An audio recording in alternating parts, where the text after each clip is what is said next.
Hello everyone, today we are doing a review of the 1/18th scale Pitbull Desert Buggy by Hobby King.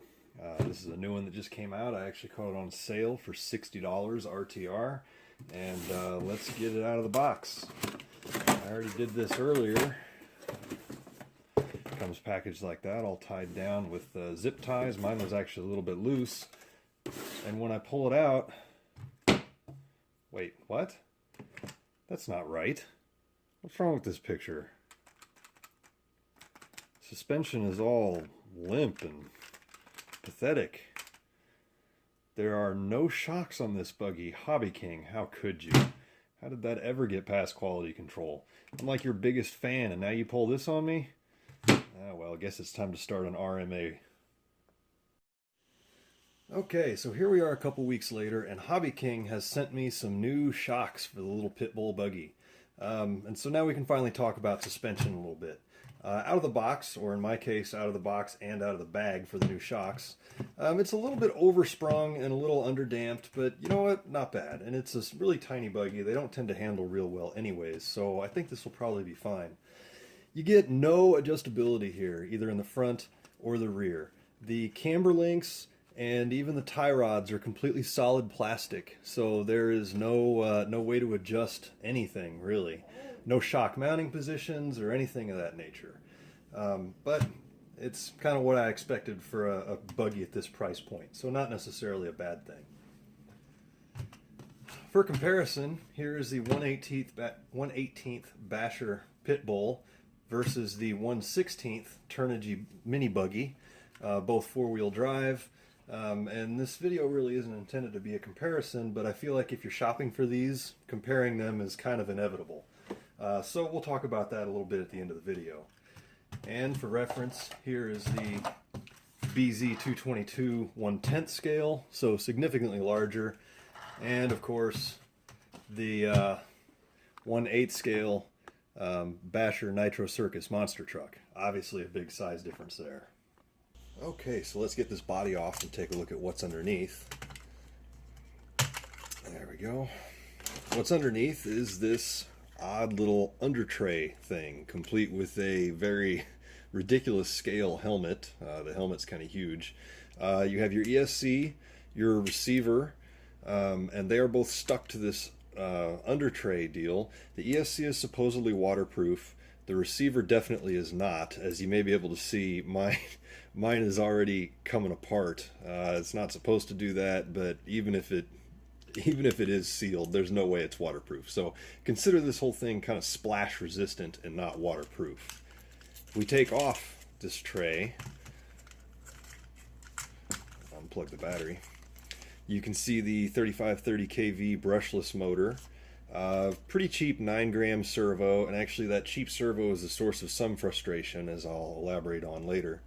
And under here, one more pin. This hinges up, and there's your 1500 milliamp hour 2S LiPo battery. They give you this piece of foam to put there on top so that it takes up the extra space. This is actually 3S compatible, and we'll see from running it here in just a minute. I'm not sure who is going to run 3S on this thing because it is plenty fast enough as it is.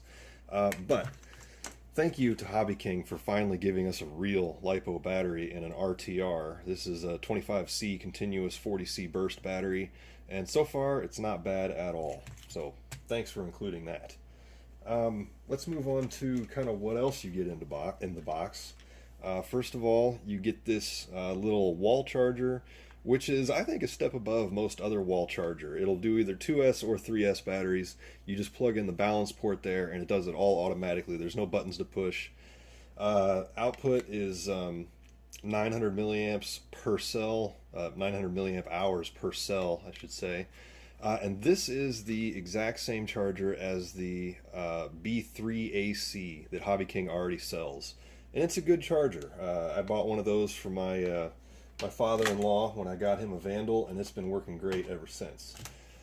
The radio is also worth mentioning because, I mean, it's a standard RTR thing. It takes 4 AA's down here in the bottom.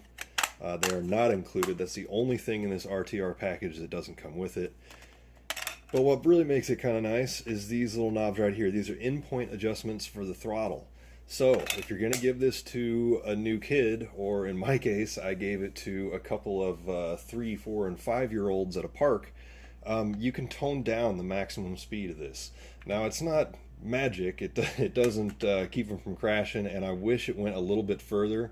But you can reduce the top speed by, I'll say, about 1/3 to 1/2, which is nice. It's enough to make it controllable for a young kid. Oh, the last couple things that come in the box are the instruction manual, which is also kind of a step above most of what Hobby King sells. You get exploded parts diagrams, all the parts numbers. Pretty basic, but considering some of their stuff doesn't even come with one, it's decent. And finally, you get the ESC programming manual. I have not tried to program the ESC yet because I don't have a problem with it out of the box. But it is nice to know that it is a fully programmable ESC. So, let's go drive it. So here we are at a local park, a AstroTurf football field, and this is the buggy on 2 cells with the in-point adjustments turned down. So if you were going to hand it to a kid, which I did several times, this is what it would be like. And it's pretty manageable. Now here we're doing a speed test with the in-point adjustments turned up, and using the yardage markers on the field, I clocked this thing at just under 20 miles an hour, which is pretty darn respectable for a 1/18 scale buggy. It doesn't sound very fast for all you speed junkies, but it is plenty for something this size. It feels fast, even if it really isn't. So here you can see in the front yard, just bashing around, that the speed, I think, is perfectly adequate. Again, it may not satisfy the real straight line speed demons, but for most of us other people, 20 miles an hour for a small buggy like this is more than enough for bashing and jumping ramps in the front yard. If you really want to go fast, this buggy is 3S capable. I have not tried it because I didn't think it was necessary. Suspension out of the box is actually not that bad. It's not that good either, but given what they have to work with, I think this is about the best compromise for suspension settings for this buggy. Most small buggies, my 1/16 scale Turnigy buggy included, if you really set them up right for excellent handling on a racetrack, they end up bottoming out way too early, and it makes them really unpredictable as the chassis slaps the ground all the time. This 1/18 scale Pitbull is a bit oversprung and underdamped, which helps keep the chassis off the ground. My one complaint with it is that it tends to understeer quite a bit, which is, it makes it easier to drive, especially for novices, but it kind of makes it really difficult to do donuts or drifting or anything like that that you would, I find it fun. Not exactly functional for a racetrack, but again, this is not a racetrack buggy. So let's take a look at a different buggy. This is the 1/16 scale Turnigy mini buggy, and the first thing you'll probably notice is that it is a little bit faster than the Pitbull. Not by a lot on the top speed, but it's quite a bit punchier out of the hole. This is also on a 2-cell pack, just like the Pitbull, so we're not cheating here. What you probably can't notice from the video is how much better this handles. Now, full disclosure, I've already tuned the suspension quite a bit with new oil, adjusting the preload, all that. But that's kind of the point, that you can adjust it to your liking. This thing handles jumps quite a bit better. It's more predictable. The suspension is settled much faster after a jump. It's just a lot easier to drive than the little Pitbull. So we're going to play with some slow motion here to try to demonstrate some of the durability of this little Pitbull, which for me was the tipping point between recommend it or not recommend it. And at first, seeing that the buggy was completely plastic except for the axles and the nuts holding the wheels on, I was really skeptical that this thing was going to hold up to some abuse. So I set forth to run it into everything I could find at full speed, and it has proven to be super tough, way tougher than I ever expected from a plastic buggy. I've had 2 breaks during my entire testing with this buggy. The first one was a camber link that popped off. It wasn't even broken. I just snapped it back on and it was good to go. The other one is that, remember that under tray where the driver's head is mounted? That thing has both the ESC and the receiver mounted to it, which is a pretty considerable amount of mass. Well, if you run this thing full speed into a piece of concrete, that stuff has enough inertia to shear off the mounts that it's secured with. So those broke. So now instead of having my ESC and receiver properly secured, they just kind of float around in there on that under tray, and it's not really secured to anything. Not a big deal. The buggy still runs just fine as it is. So bottom line, this buggy has proven to be super durable, way more than I ever expected, especially given its price point. So let's talk about one detriment to the Pitbull, grass. Anytime this thing gets close to grass, it's going to get stuck. As you've noticed, I've been running this on pavement and gravel. If you have some hard packed dirt, that would be perfect. It just does not have big enough wheels to go well through grass. So if you have a lot of grass, you might consider a 1/10 scale because it'll get through it a lot better than this little buggy. So another thing that needs to be talked about, remember that servo that I mentioned earlier?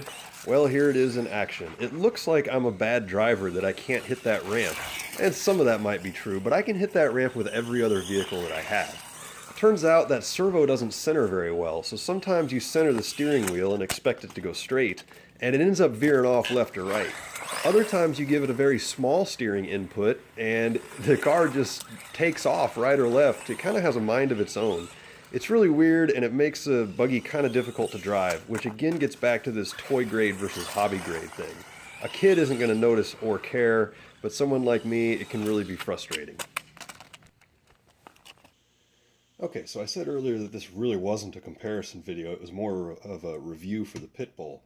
But if you're shopping for a mini buggy this holiday season, especially from Hobby King, these two are probably going to come up. They're both cheap, they're both small, they're both four-wheel drive. They really just have a lot of similarities and kind of occupy the same position in the market. But that's pretty much where the similarities end. They're really for very different people. So this, the Turnigy series, is much more of a serious hobby-grade buggy. You get almost infinite suspension adjustment. The only real flaw that it has is it's a little more expensive, and the spur gears are bad. So replace the spur gear with something more durable. Hobby King sells an option, and you're in business with a near hobby grade buggy that you can take to the track if you're an experienced driver. This, on the other hand, is more for a first-time hobbyist. If you already have a basement full of RC buggies, this one probably isn't for you. It's not really going to impress you all that much. Now, I enjoy mine. It's a lot of fun, but it definitely isn't something that you're going to take to the track. The suspension isn't adjustable. It comes out of the box about as good as it's ever going to be, and there's not much point in modifying it. So I'll leave this off with just a few final thoughts. I am very happy with my Pitbull buggy. I paid $60 for it, and I definitely think that I got my money's worth. It is now down to $40, and at that price, it is a steal. That's for the RTR with the radio, the battery, the charger, everything you need to put under a Christmas tree, which is a great bargain. It's tough, it's fast, it's a lot of fun. I just really have enjoyed this buggy. If you want a hobby grade buggy you can take to a racetrack, skip this one. You're not going to be impressed. But for everybody else, there's going to be a lot of really happy people with this under their Christmas tree. So that's all I got for now. Thanks for watching.